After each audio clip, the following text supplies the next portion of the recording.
I'm here on Mettalworx.com with this month's featured artist, and it is Toronto's Fatality. How you gentlemen doing? Feeling pretty good.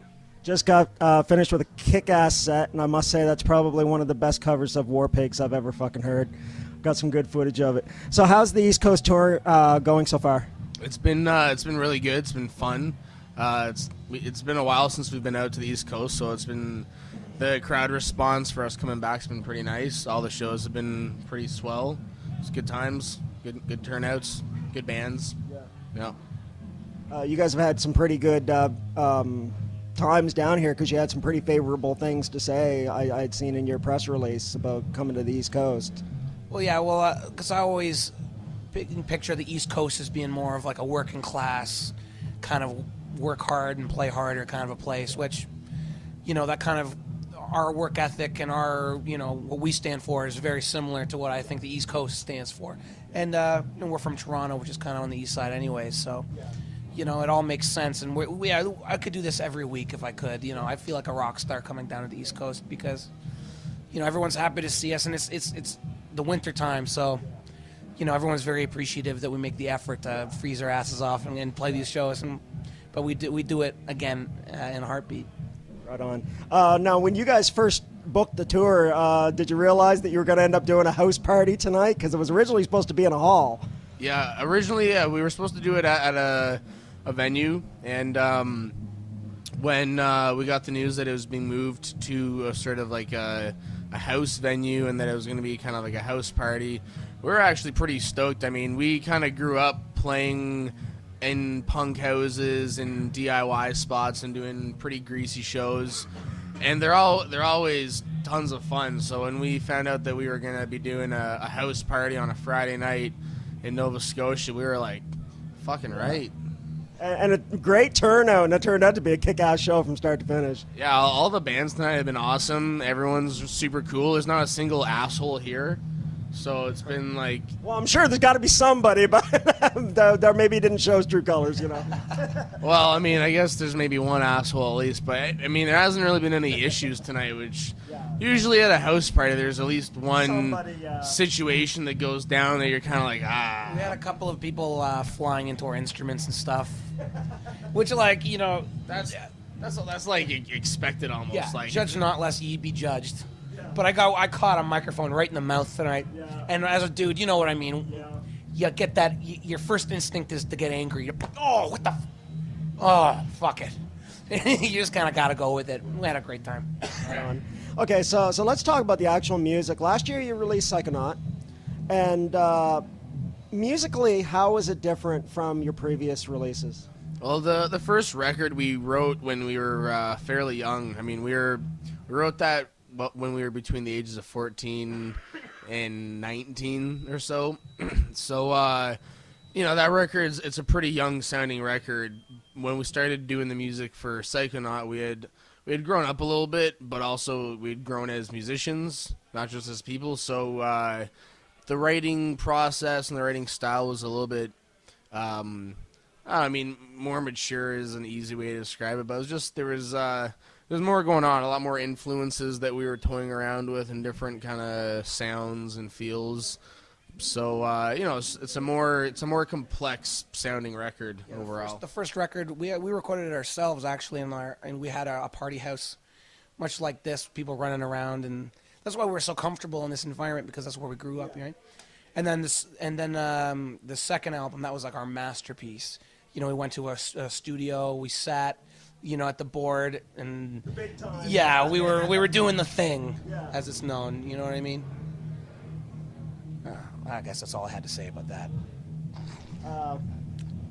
Now, lyrically, you guys had described Beers from the Graves as like a horror album.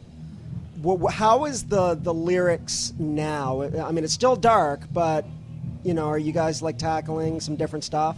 Yeah, I mean, similarly to the actual musicianship, the lyrical themes are a little bit more grown up, a little bit more complex. I mean, on the first album, we sung about zombies and getting laid in graveyards and partying and that kind of stuff. And on the new record, there's a lot more sort of like introspective type lyrical material. we kind of figured that instead of singing about scary stuff like, you know, zombies or whatever, like what really actually is way scarier is like looking inwards and actually like taking a look at what's going on inside your own head. So that's way scarier. Do you ever just like check your internet browser and realize all the horrific shit you just searched? That's way scarier than No comment. way scarier than any vampire you can imagine. All right. How about, I mean, like, now you guys talked about how you've grown. Like, do you find it challenging to come up with new material that does, you know, as you say, grow and get better, but still, like, you're not going off in left field, you know, alienating your audience. You're still being the same band? Yeah, absolutely. I mean, probably our biggest challenge is to continually push ourselves as musicians and grow as musicians, writing music and playing music, and still stay within that sort of Fatality feel and sound and attitude. I mean, we write a lot of stuff that we like play it a little bit and then we kind of decide, like, you know what, this isn't working, and we go back to the drawing board. It's definitely one of the bigger challenges for us to push ourselves, but not become a completely different sounding band every time. So, but I don't know. That's kind of the fun of it. You know what I mean? If it was easy, then I don't know if we'd really be too interested with it, because we kind of like a challenge. So. Who had the idea for the promo vids for the tour and stuff like that was on YouTube? Well, it started out just me and our bass player Adam. Started just one day. It was like a beautiful snowstorm in Toronto. It was like the first big one, and we said, you know, let's have fun all day today. You ever have one of those days with one of your friends? It's like, all right, today, he ended up just following me around my neighborhood, just dancing, skipping around, and singing along to like a really stupid song that I like. And then we thought, okay, well, people kind of like this, and we're going on a winter tour. Let's see if we can come up with another one. So we had a video with Adam running around in his underwear. And then the third one was about my brother Mason getting ready for tour and fucking it all up. And then the last one, we built a snowman, and Adam drove into it. But the fucked up thing is we completely cracked the front grill of our tour van. So that was like this. I hope people like that shit, is what I'm trying to say, because that was pretty expensive.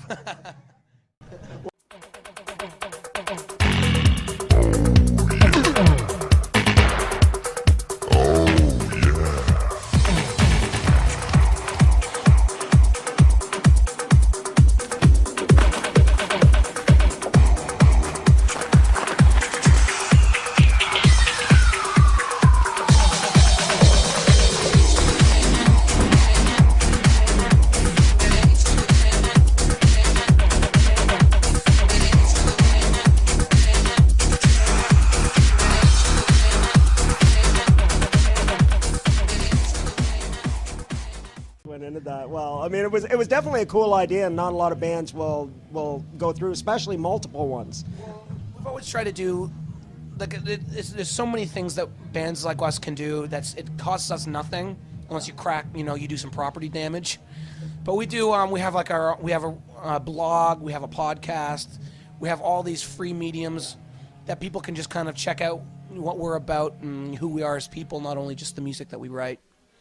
I don't know, it's beneficial, and it costs us pretty much zilch. So, now, speaking of videos, and one that probably did cost some money, you did a video for Thoughts Collide. Will there be any more videos from Psychonaut, or will that just be the one? We've been playing around with a couple of different ideas for another video. We'd love to do another video. Budget is definitely a factor.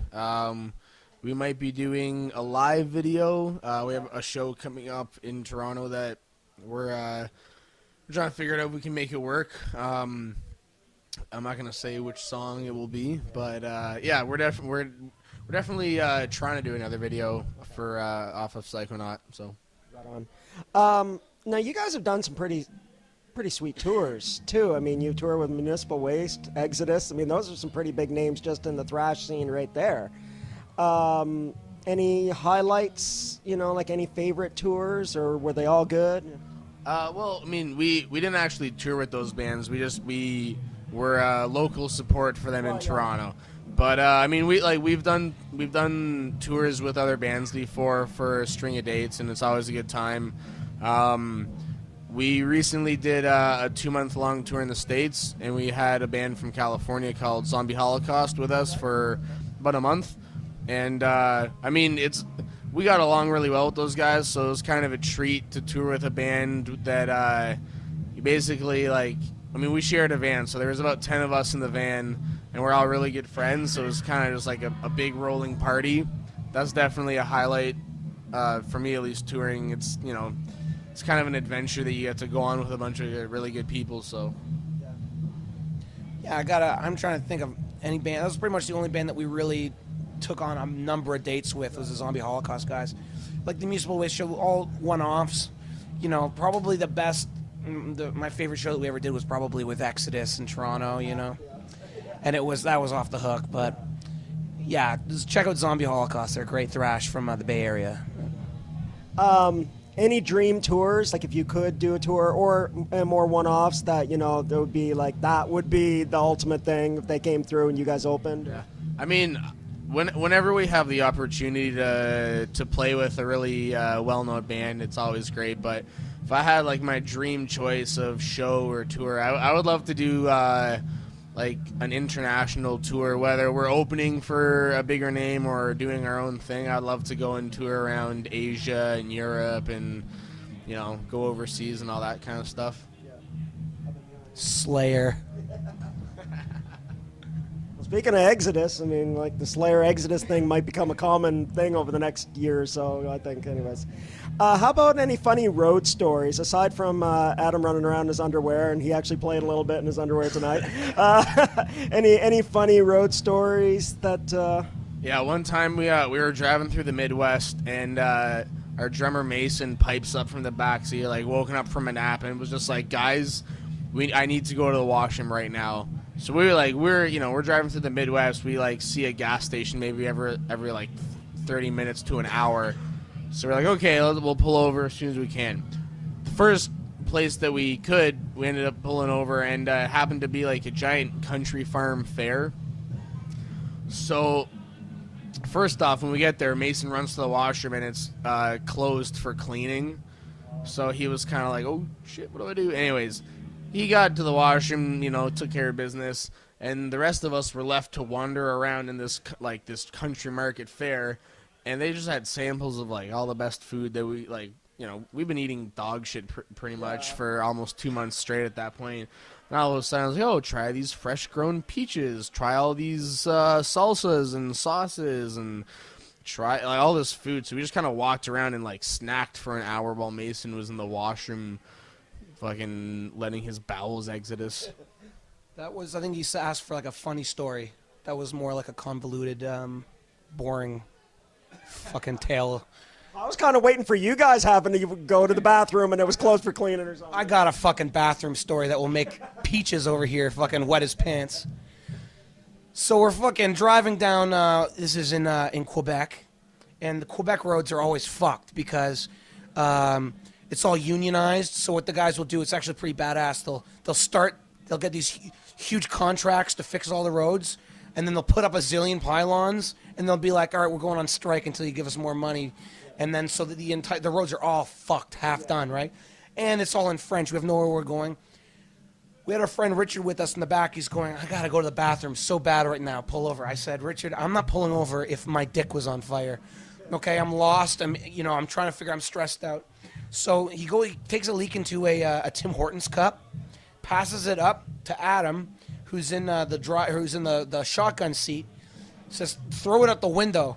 So he undoes the window, sticks his arm out, and because of our friend physics, it blew up in his hand like a grenade and shot hot piss all over him. And that really made me smile. It really turned. I was happy. I was like, yes, finally. One of those, I wish I was videotaping that moment. Exactly. Yeah, we got a million of you. Just check out our Fatality blog or the Fatality podcast, because we know we do like a radio show from the road So on this tour, even we've just me and my brother, when we're driving from gig to gig, we'll record our, we'll tell stories and tell jokes and stuff. It's a lot of fun. So I checked it out. It's called the Fatality Backseat Levon Cast. It's on iTunes. Okay, so a couple just kind of pointless questions here.